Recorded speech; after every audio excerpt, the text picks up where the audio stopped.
పిల్లలు పేరెంట్స్ మెచ్చిన university సంకల్ Chand Patel university Gujarat. ఈ ప్రాజెక్ట్ ఫైల్స్ అన్ని హైదరాబాద్ బ్రాంచ్ కి పంపించండి. ఎంత రిస్క్ అయినా చేద్దాం, కానీ ఈ ప్రాజెక్ట్ మాత్రం మిస్ అయ్యింది. లైవ్ లో ఇప్పుడు దొరికేవరా నువ్వు? మీకు ఏమైనా డౌట్లు ఉంటే మళ్ళీ డిస్కస్ చేద్దాం. ఏయ్ బయట పద. ఏంటి గేదలాగా అరుపులేంటి రా? నువ్వు అదే మాట. నేను నీకు మోస్ట్ డియరెస్ట్ టికెట్స్ విన్నా కదా. అదే కదా నా బ్యాడ్ లక్. స్ట్రైట్ గా పాయింట్ లోకి రారా. నీ సెల్ ఫోన్ ఏది? ఇదిగో కొత్త ఫోన్ లాగా ఉంది. మార్నింగ్. అవును కొత్త ఫోనే. నెంబర్ నోట్ చేసుకుంటావా? ఓహో, పాత నెంబర్ పర్సనల్ నెంబర్ అయింది అనమాట. అసలు ఏమైందిరా నీకు? ఈ సెల్ చేంజింగ్ తెలియక పాత నెంబర్ ఫోన్ చేశా. ఎవరు అపరిచిత స్త్రీ ఫోన్ తీసింది. ఫోన్ తీసిందా? ఎదురుగా ఉంటే చెప్పు చేసేది. అప్పటికే ఫోన్ లో తుక్కు రేగి కొట్టింది అనుకో. ఒక ఆడపిల్ల చేత అంత ఘాటుగా నాటుగా తిట్టించుకోవడం లైఫ్ లో ఫస్ట్ టైం రా. బాధపడుతున్నావా? ఫోన్ లో బండబుద్ధి తింటే బాధపడరా? అయినా అమ్మాయి విషయం నా దగ్గర ఎందుకు దాచిపెట్టావు? ఇంకా కన్ఫర్మ్ కాలేదు కదరా. ఎందుకు అవ్వలేదు? ఇదేమన్నా రైల్వే రిజర్వేషన్? వెంటనే కన్ఫర్మ్ అయిపోవడానికి. నాకు కన్ఫర్మ్ అయింది. ఎలా తెలుసు? ఫోన్ చేసి ఇది నా బావ నెంబర్ కదా అన్నాను. నిన్నటి దాకా ఇది నీ బావ నెంబరు, ఈ రోజు నుంచి నీ చెల్లి నెంబర్ అనుకో అంది. అయితే కన్ఫర్మ్ అయిపోయినట్టే కదరా? నాకున్న రాజు ప్రకారం కన్ఫర్మ్ అయినట్టే బావా. మరి అయితే ఈ మాట చెప్పకుండా తప్పించుకుని తిరుగుతున్నట్రా? తప్పించుకు తిరుగుతుందా? ఎక్కడికి పోతుంది బావా? సిటీ మొత్తం రెడ్ అలర్ట్ ప్రకటిస్తున్నా. ఎక్కడున్నా దొరికిపోవాల్సిందే. అది మా అమ్మ ఎప్పుడు చెప్తుండేది, మన మనసులో ఒకళ్ళ గురించి ఒక మంచి మాట అనుకున్నా ఒక మంచి పని తల. ఎలాగైనా అమ్మాయిని పట్టుకోవాలంటే ఇలా తిరిగ్గా సినిమాకి తీసుకొచ్చావంట్రా? పొద్దున్నుంచి షాపులు, సెంటర్లు, జంక్షన్లు అన్ని తిరిగావు. నువ్వు రిలాక్స్ అవ్వాలని కదా సినిమాకి తీసుకొచ్చింది. నా సిస్టర్ ను పట్టించే బాధ్యత నాది. నువ్వు రిలాక్స్ గా సినిమా చూడు. సునీత గారు, అదిగో మీరు నన్ను ప్రేమిస్తున్నారు. అది నిజమైతే మీరు వెనక్కి తిరిగి చూస్తారు, వెనక్కి తిరిగి చూస్తారు, చూస్తారు.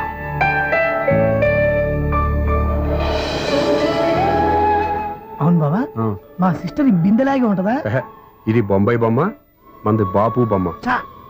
ఎక్కడుందో ఏం చేస్తుందో దానికోసం అంత ఆలోచన ఎందుకు? ఫోన్ కొట్టు. అంతేనటవా? కొట్టు చెప్తా.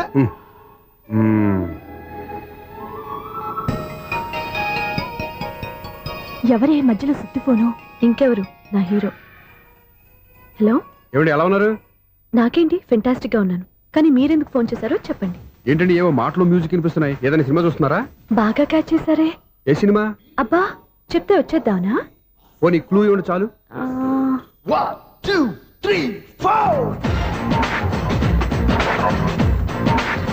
సినిమాలో హీరో పేరు పవన్ కుమారుడు, కానీ టైటిల్లో పరమశివుడు ఉన్నాడు. అంటే శంకర్దాద ఎంబీబీఎస్. ఎస్, పర్వాలేదే, బ్రెయిన్ బానే పనిచేస్తుంది. బ్రెయిన్ ఏంటి, అదృష్టం కూడా పనిచేసింది. ఎందుకన్నావు? ఇప్పుడు వరకు దొరకను అన్నారుగా, ఇప్పుడు రెడ్ హ్యాండెడ్ గా పట్టేస్తున్నా. ఇంపాసిబుల్. It's possible. అది చూడరా. నేను కూడా అదే సినిమా చూస్తున్నాను. అన్న చిరంజీవి దయ వల్ల తమరు దొరికిపోయారు. జై చిరంజీవ. అయ్యో చచ్చా, ఏమైంది? నా హీరో కూడా ఇదే థియేటర్ లో ఉన్నాడు. అంటే మా సిస్టర్ దొరికిపోయింది అనమాట. చెప్తే విన్నావా? హైట్ తక్కువగా చూడొద్దమ్మా. బిల్డప్ లాపు. ఆ అమ్మాయి ఎలా పట్టుకోవాలో ఆలోచించు. అది వెరీ సింపుల్ బావా. ఇక్కడ నుంచి మళ్ళీ రింగ్ కొట్టు. ఏ సైడ్ నుంచి రింగ్ వస్తుందో ఆ సైడ్ వెతికితే ఈజీగా దొరికిపోతుంది. కొట్టు చెప్తా. కొట్టు. అవుట్ ఆఫ్ కవరేజ్ అని వస్తుందిరా.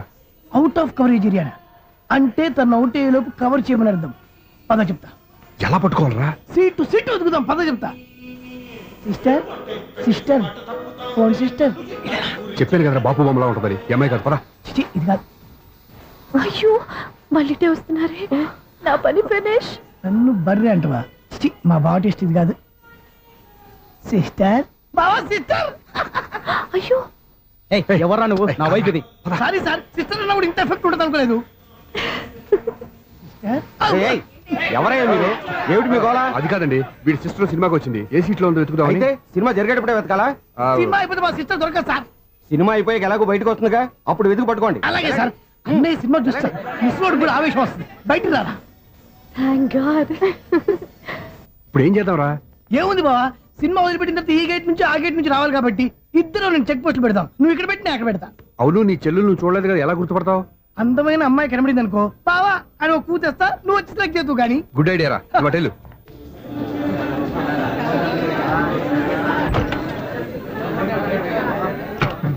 ఎలా ఆంటీ, పెద్ద ఆంటీ.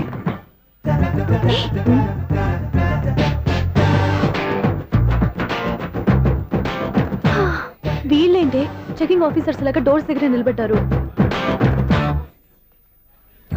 ఏంటి భయ, ఒట్టి చూపులేనా? ఏమైనా బుకింగ్లు ఉన్నాయా? నేను ఆ టైప్ కాదు.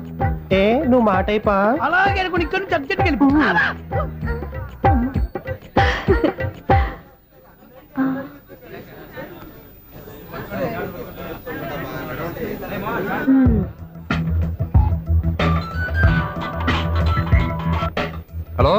నా కోసం పెద్ద వలే వేసినట్టున్నారు. హ, మామూలు వాళ్ళ ఐరన్ వాళ్ళ. అయినా నన్ను పట్టుకోవడం మీ వల్ల కాదు. అది చూద్దాం ఈ రోజు ఎలా తప్పించుకుంటారో చూస్తానుగా. ఏం చూసేది? నేను ఆల్రెడీ తప్పించుకొని బయట నుంచి మాట్లాడుతున్నాను. నీకంత సీన్ లేదమ్మా. సీన్ ఉందా సినిమా ఉందా చెప్పాల్సింది మీరు కాదు. మీకు తోకగా ఒక బేస్ట్ ఫెలోని చెకింగ్ ఆఫీసర్ గా పెట్టారుగా, వెళ్ళి వాడిని అడగండి. వాడి చెంప మీద టచ్ చేసి మరీ వెళ్ళాను. You cheat.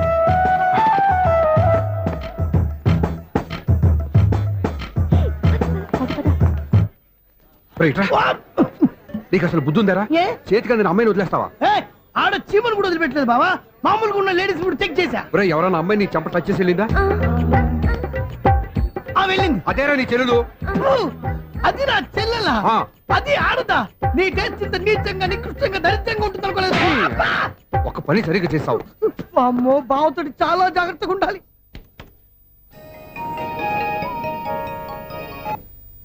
అరే బావా, నేను విన్నది నిజమేనా? ఏమిన్నావు? మళ్ళీ ఎవరిదైనా షాప్ నుంచి చెడిపోయిందా? సారీ మేడం, మీరా? నీకు ఎన్నిసార్లు చెప్పాలరా ఫోన్ చేయగానే హలో అనాలి అని? మళ్ళీ పొరపాటు జరిగింది మేడం. సూర్య పొజిషన్ ఎలా ఉందని టెన్షన్ లో సూర్యకి చెప్పి మీకు ఫోన్ చేశానండి. సూర్య పొజిషన్ ఏమైంది అతనికి? యాక్సిడెంట్ అయిందని ఫ్రెండ్ చెప్పాడు మేడం. యాక్సిడెంటా? నేను విన్నది నిజమో కాదో కన్ఫర్మ్ చేసుకుందామని ఫోన్ చేస్తున్నానండి. యాక్సిడెంట్ ఎక్కడైంది? ఎక్కడైందో తెలియదండి. లాజరస్ హాస్పిటల్లో జాయిన్ చేశారని తెలిసింది. ఏమండి, ఇంకోసారి ఫోన్ చేయండి. తప్పైంది, పెట్టండి ప్లీజ్.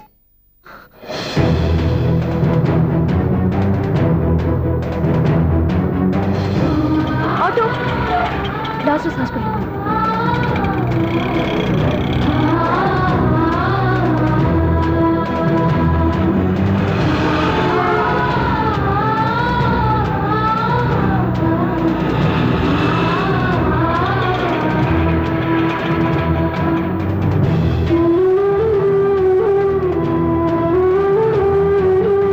ఎక్స్క్యూజ్ మీ, ఐసీయూ ఎక్కడ? Third floor.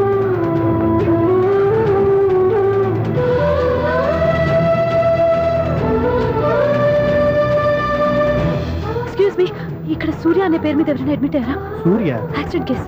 కింద రిసెప్షన్ లో అడిగండి.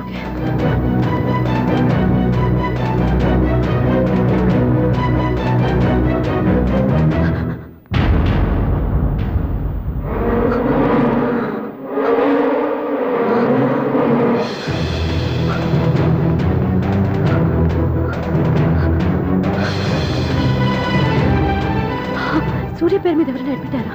Just minute.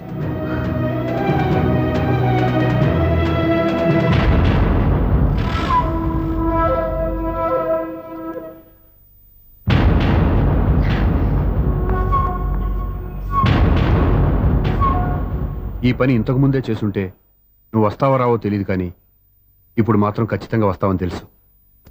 వాటర్ పొరపాట్లు కొట్టారు కదండి.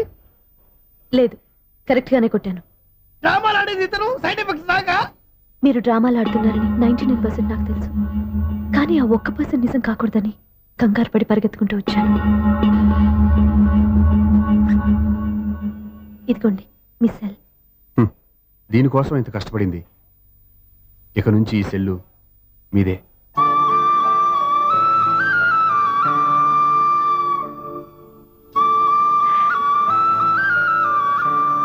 వీళ్ళిద్దరి మధ్యలో నేనెందుకు? ఏం నాన్న మీరనేది? అబ్బాయి చక్కగా ఉంటాడు, చదువుకున్నవాడు, మంచి పొజిషన్లో ఉన్నాడు. పైగా మనకి బంధువు. చిన్నప్పటి నుంచి అతను నీకు తెలుసు కాబట్టి ఈ సంబంధం ఫిక్స్ చేశాను. మీరు ఫిక్స్ చేసే ముందు నన్ను ఒక మాట అడగాల్సింది నాన్న.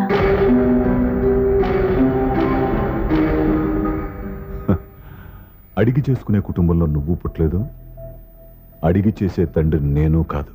నిజమే, నేను కూడా. చూడమ్మా, నువ్వు పుట్టినప్పటి నుంచి నీకేం కావాలో నిన్ను అడగకుండానే ఆలోచించి అన్నీ చేశాను.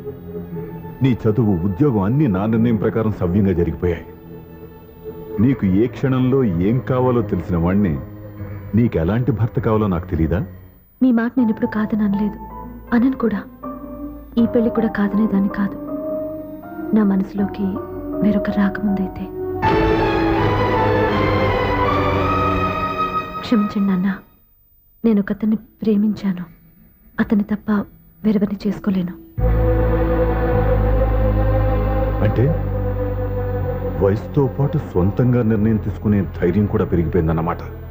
నాకు నచ్చిన వ్యక్తిని నాకిచ్చి చేయమని మిమ్మల్ని అడగకూడదా? నేను వాళ్ళకి మాటిచ్చాను. నేను నా మనసు అతనికి ఇచ్చాను.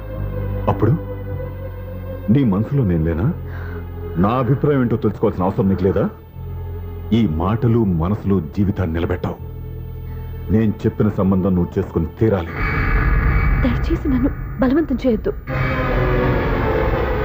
ఎదురుగా నిలబడి మాట్లాడడానికి ఆలోచించే నా కూతురు ఎదిరించి మాట్లాడుతుంటే బలవంతం చేయక ఏం చేయమంటావో చెప్పు. మిమ్మల్ని ఎదిరించే పొరపాటు నేను ఎప్పుడూ చేయలేను. దయచేసి నన్ను అర్థం చేసుకోండి. ఓ పంచే, రాత్రంతా ఆలోచించి పొద్దున్నే నీ నిర్ణయం చెప్పు. రాత్రంతా ఆలోచించినా కాలం మారిపోతుంది కానీ మనసు మారిపోదు కదా నాన్న. కాలం మారుతూ మనిషినే మార్చొచ్చు కదమ్మా. రెస్ట్ తీసుకో, పొద్దున్నే కలుద్దాం.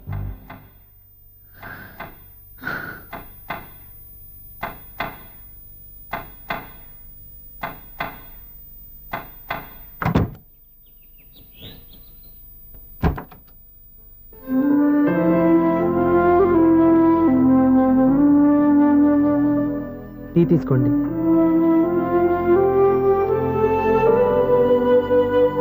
అమ్మా ఏంటిదంతా? పంతులు గారు వచ్చి నేను చెప్తాను. ముందు నేను అడిగిన దానికి సమాధానం చెప్పు. రాత్రంతా ఆలోచించుకున్నావు కదా, ఏం నిర్ణయం తీసుకున్నావు? ఒక రాత్రిలో నిర్ణయం మార్చుకోవడానికి నేనేం తప్పు చేయలేదు నాన్న. చివరిసారిగా అడుగుతున్నాను. ఒక ప్రశ్నకి సమాధానం ఒకటే ఉంటుంది కానీ మరో సమాధానం ఉండదు కదా నాన్న. తండ్రికి కాదు, ఒక టీచర్కి చెప్పాల్సిన పద్ధతిలో సమాధానం చెప్పావు. నా నిర్ణయం కూడా విను. నీకు తల్లి, చెల్లి, తమ్ముడు, ఈ నాన్న కావాలి అనుకుంటే నేను చెప్పిన వాడిని పెళ్లి చేసుకుని అత్తవారింటికి కాపురానికి వెళ్ళు. కాదు, నీకు నచ్చిన వాడినే చేసుకుని నువ్వు కాపురం చేయాలి అనుకుంటే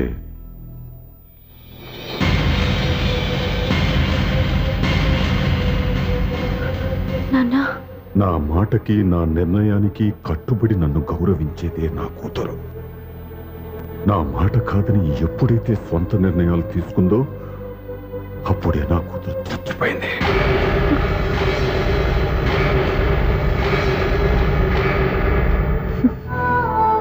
చాలా సంతోషంగా ఉంది నాన్న. ఏ తల్లిదండ్రులైనా ఎక్కడ టార్గెట్ చేస్తారో మీరు కూడా అక్కడే టార్గెట్ చేశారు. ఇన్నాళ్ళు కలిసి బతికిన అమ్మ, నాన్న, చెల్లి, తమ్ముడు విడిపోకూడదని ఒక్క క్షణం నేను పొరపాటుగా ఆలోచించి మీరు చెప్పిన వాడిని పెళ్లి చేసుకున్నాను. జీవితాంతం నేను బాధపడాలి. లేదు, ఈ క్షణమే సరైన నిర్ణయం తీసుకుని నాకు నచ్చిన వాడిని చేసుకుంటే ఏ నాటికైనా మిమ్మల్ని ఒప్పిస్తాను. మళ్ళీ మీతో కలిసిపోతాను. ఈ నమ్మకం నాది కాదు, మీ రక్తానిది. ఆ రక్తంతో పాటు పంచిన మీ ప్రేమది. ఆ ప్రేమ నువ్వు చంపేశావు. నా గొంతులో ప్రాణం ఉన్నంతకాలం నువ్వు అనుకున్నట్టు జరగదు. నేను మారను. మారుతారు, కాలం మారుస్తుంది. నీ నమ్మకం నీది, నా నమ్మకం నాదే. నువ్వు వెళ్ళొచ్చు.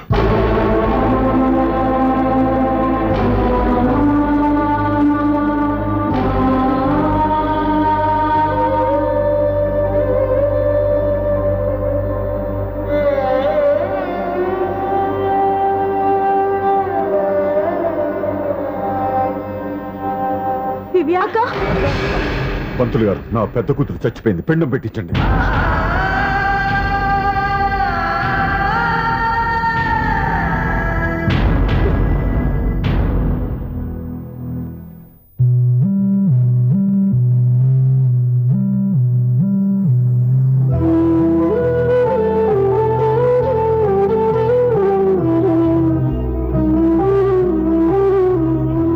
ఏంటి దివ్య, ఇలా కన్నీళ్లతో మన లైఫ్ స్టార్ట్ చేయటం ఏమైనా బాగుంటుందా?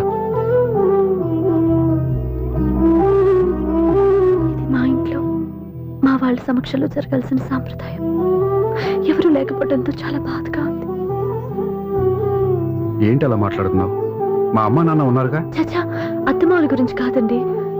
మా వాళ్ళు కూడా మనతో ఉంటే ఇంకా సంతోషంగా ఉండేది.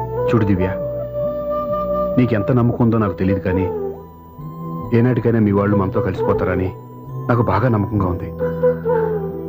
నేను చెప్పింది జరుగుతుంది, తప్పకుండా జరుగుతుంది. దీని గురించి ఇంకేం ఆలోచించకుండా హ్యాపీగా రెస్ట్ తీసుకో, ఓకే?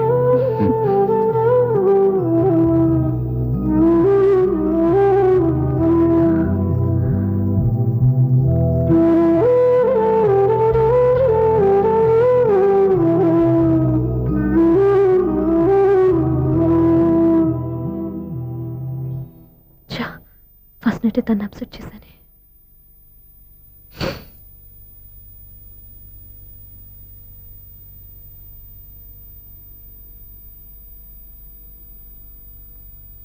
ఏమండి శ్రీవారు, అసలు మీ మనసులో ఏమనుకుంటున్నారు?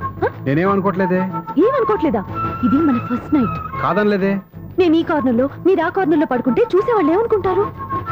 ఇక్కడ ఎవరున్నారని అనుకోవడానికి? మీరు అటు తిరిగి పడుకుంటే నేనేమనుకుంటాను? ఇప్పుడు నన్ను ఏం చేయమంటావు? నువ్వు అప్సెట్ లో ఉన్నావు కదా. నేను అప్సెట్ లో ఉంటే మీరే కదా సెట్ చేయాలి. సెట్ చేయాలా? అవును. ఎలా చేయాలి? అయ్యో నా రాత. మిమ్మల్ని ప్రేమించడానికి నేనే మీ వెంట పడాలి, పెళ్లి చేసుకోవడానికి నేనే స్టెప్ తీసుకోవాలి. ఇప్పుడు కూడా నేనే. రావయ్యా నా మొగుడు.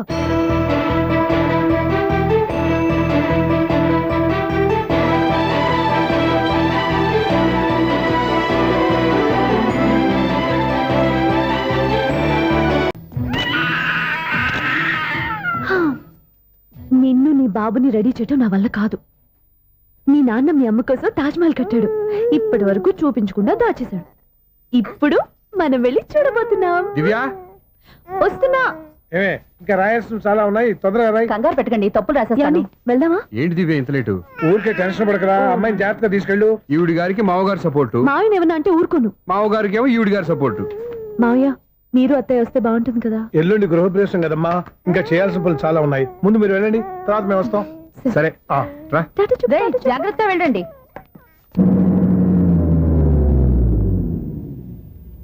ఆగు, కుడికాలు ముందు పెట్టి లోపల రా.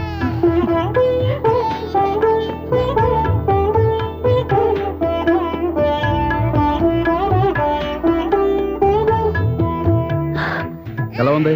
సూపర్. నీ కళ్ళల్లో సంతోషం చూడడానికే కదా ఇన్నాళ్ళు దాచాను. ఇంతటితో నా బాధ్యత అయిపోయింది. ఇక ముందు ఇంటి బాధ్యత మొత్తం నీదే. మీరు చూడు, నన్ను చూడనివ్వడు. నువ్వు ఎత్తుకోండి. రేయ్, ఏంట్రా? ఓకే.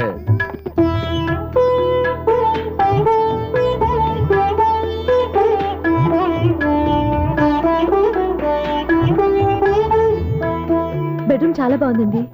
నైట్ టైం ఇంకా బాగుంటుంది. మీకు వేరే పనే లేదు. ఇదిగోరా నీ రూము, ఇది వీడి రూము.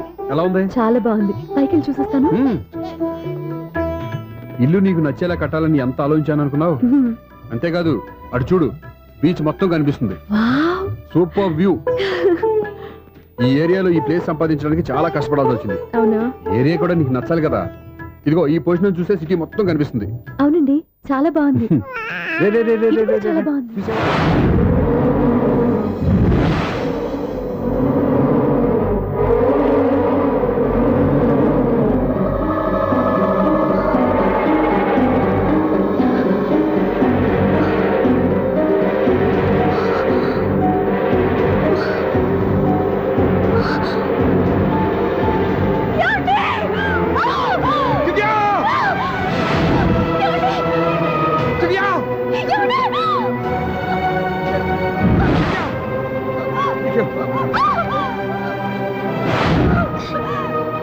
పట్టుకో.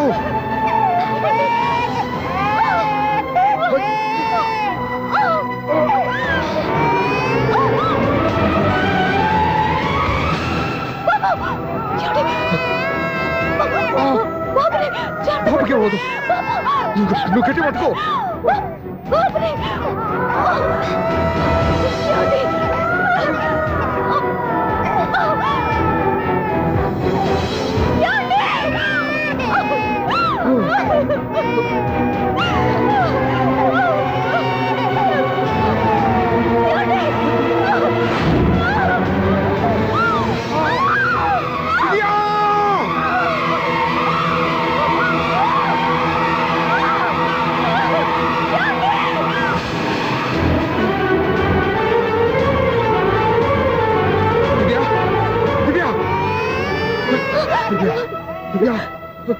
ఏమండి? నీకేం కాదు, నువ్వేం భయపడద్దు. నా హాస్పిటల్కి వెళ్దాం పద. నా మాట వినండి, నా మాట వినండి. నేను చెప్పే లేకపోతే జీవితంలో మీతో మాట్లాడే చివరి క్షణాలు కూడా మిగలవు. దివ్య, 100 ఏళ్ల జీవితంలో ఏ భార్య పొందలేని సంతోషాన్ని, ప్రేమని ఈ 2 ఏళ్లలో నేను పొందాను. మీరు చూపించిన ప్రేమకు నా వాళ్ళనే కాదు, ఈ ప్రపంచాన్ని మర్చిపోయాను. ఇంతకన్నా ఆడదానికి ఏం కావాలి? నేను చచ్చిపోతున్నందుకు బాధపడలేదండి. దివ్య, ఆ మాట అనుకో, నీకేమవ్వదు. ఏదో ఒక నాటికి మా నాన్నని కన్విన్స్ చేయగల నమ్మకంతో ఉన్నాను. తన కూతురు తప్పు చేసిందని ఆయన అనుకుంటున్నారు. నేను చేసింది కరెక్ట్ అని ఆయనకి తెలియాలి. ఇప్పుడు అన్నీ ఎందుకు చెప్పు. మన బాబుని ఆయన ఎత్తుకోవాలి. వీడు నా మనవడు, నా మొదటి వారసుడని మన బాబుని మా నాన్న ఒప్పుకోవాలి. అలాగే దివ్య, నువ్వు అనుకున్నట్టు అన్నీ జరుగుతాయి. నేను బతుకుండగా తీరని కోరికలు నేను చనిపోయాకైనా తీరాలండి. ఇప్పుడు అవన్నీ ఎందుకు, అన్నీ జరుగుతాయి. మన ఇద్దరం కలిసి నెరవేర్చుకుందాం.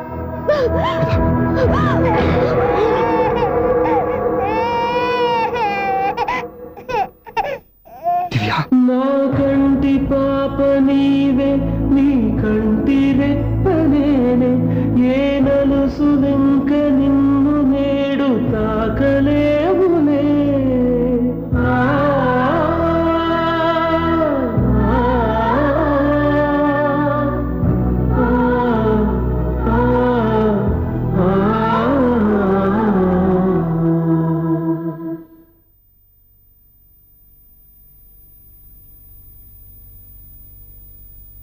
పెళ్ళాం చనిపోతే మర్నాడే పెళ్లి చేసుకుంటున్న ఈ రోజుల్లో ఆమె చితిమంటలు ఇంకా నీ గుండెల్లో మండుతున్నా ఎలా సంతోషంగా ఉండగలుగుతున్నావు? ఛా, నీలాంటి ఉన్న నేను అనుమానించింది లేదు. ఆ కుటుంబం మీద ఉన్న గౌరవంతో వాళ్ళకి అన్యాయం జరగకూడదు అనుకున్నావే కానీ ఇందులో నీ తప్పేం లేదు. నువ్వు నిలదీయబట్టే ఈరోజు నిజం చెప్పి నా మనసులో బాధ నీతో పంచుకున్నాను. నువ్వు లేకపోతే ఈ బాధ చెప్పుకోవడానికి నాకు తోడెవరున్నారు?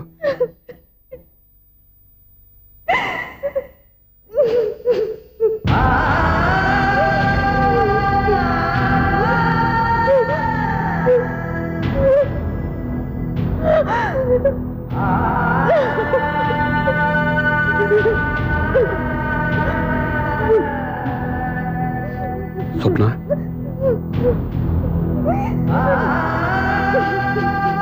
స్వప్న ప్లీజ్.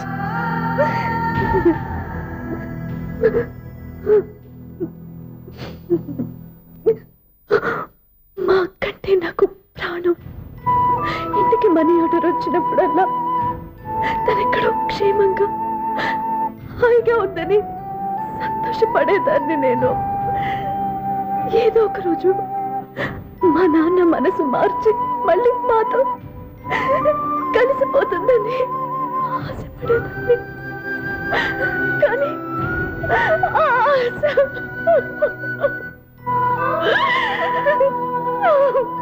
స్వప్న ప్లీజ్ ఏడవద్దు. అక్క దూరం అయిపోయింది, నువ్వు ఏడుస్తున్నావు. కానీ నేను నీలాగే కన్నీళ్ళు పెడితే నిజం అందరికీ తెలిసిపోతుంది. అప్పుడు నేను ఏ ఉద్దేశంతో ఇక్కడికి వచ్చానో అది నెరవేరదు. అందుకే నాలో ఉన్న బాధని నాలోనే సమాధి కట్టుకున్నాను.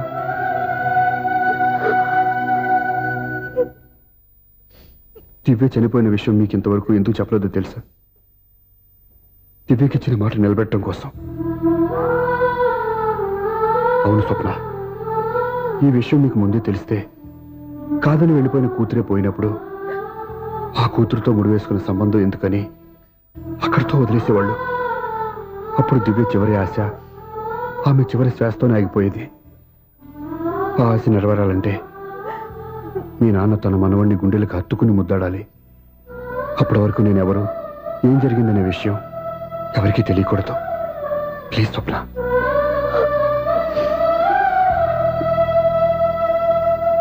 అవును, బాబు ఎక్కడా?